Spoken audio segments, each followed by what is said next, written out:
Adanya wacana pengenaan tarif pajak pertambahan nilai alias PPN pada produk kebutuhan pokok atau sembako menimbulkan kekhawatiran akan membuat ekonomi bisa kembali resesi.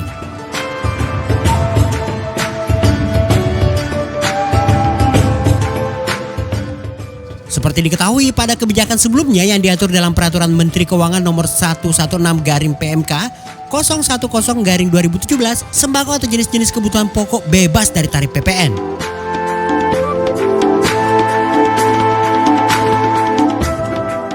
Barang tersebut meliputi beras dan gabah, jagung, sagu, kedelai, garam konsumsi, daging, telur, susu, buah-buahan dan sayur-sayuran, ubi-ubian, bumbu-bumbuan, dan gula konsumsi.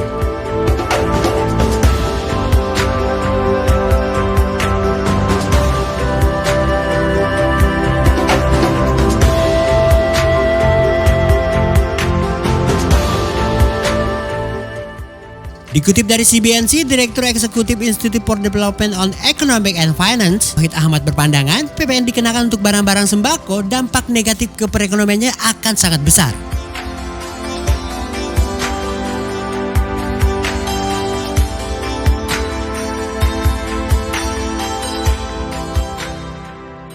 Dalam revisi draft rancangan undang-undang atau RUU nomor 6 tahun 1983 tentang ketentuan umum dan tata cara perpajakan KUP yang beredar, ada 3 skema tarif yang kemungkinan akan diterapkan.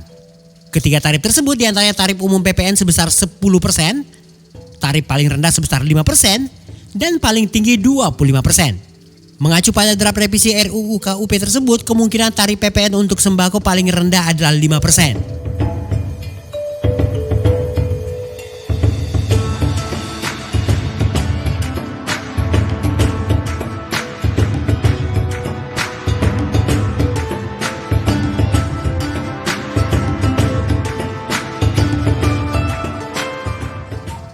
Di tengah krisis ekonomi karena pandemi belum stabil, kata Tauhid, turunnya permintaan barang akan berdampak terhadap pelaku usaha. Mereka akan menyesuaikan dengan biaya produksi dan dipastikan ada kos yang dikurangi, sehingga tidak menutup kemungkinan bisa kembali terjadinya PHK massal.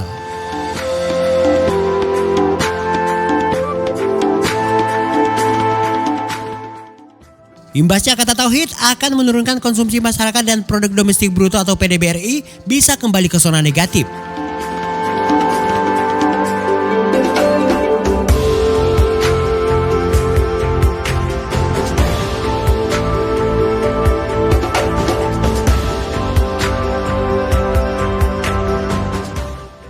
Sampai dengan kuartal 2021, Indonesia masih terjebak di jurang resesi.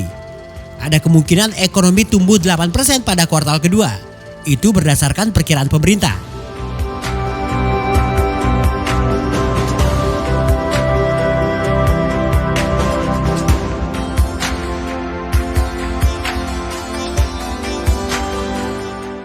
Senada juga diungkapkan oleh ekonom Core Yusuf Randy Manilet. Dia mengasumsikan semua list dari kelompok bahan baku terkena PPN ini semakin mendukung argumen yang mengatakan bahwa kenaikan PPN akan menahan laju konsumsi masyarakat.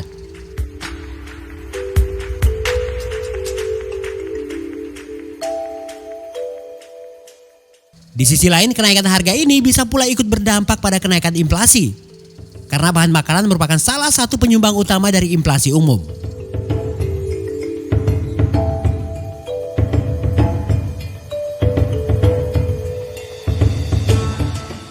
Kenaikan inflasi perlu diwaspadai jika terjadi di saat daya beli masyarakat belum sepenuhnya pulih dan kenaikan signifikan.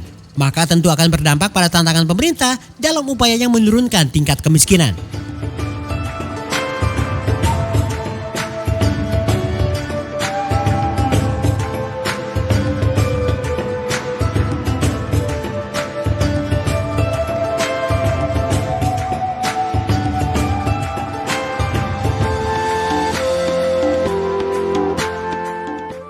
Kendati demikian, baru-baru ini staf khusus Menteri Keuangan bidang komunikasi strategis Justinus Prastowo mengklaim tarif rendah dalam skema multitarif ini tidak dikenakan untuk setiap jenis kebutuhan pokok. Untuk kebutuhan pokok seperti beras dan minyak bisa dikenakan PPN hanya 1%. Pasalnya saat ini PPN final 1% berlaku atas barang hasil pertanian tertentu. Maka tidak menutup kemungkinan skema ini bisa digunakan untuk barang sembako.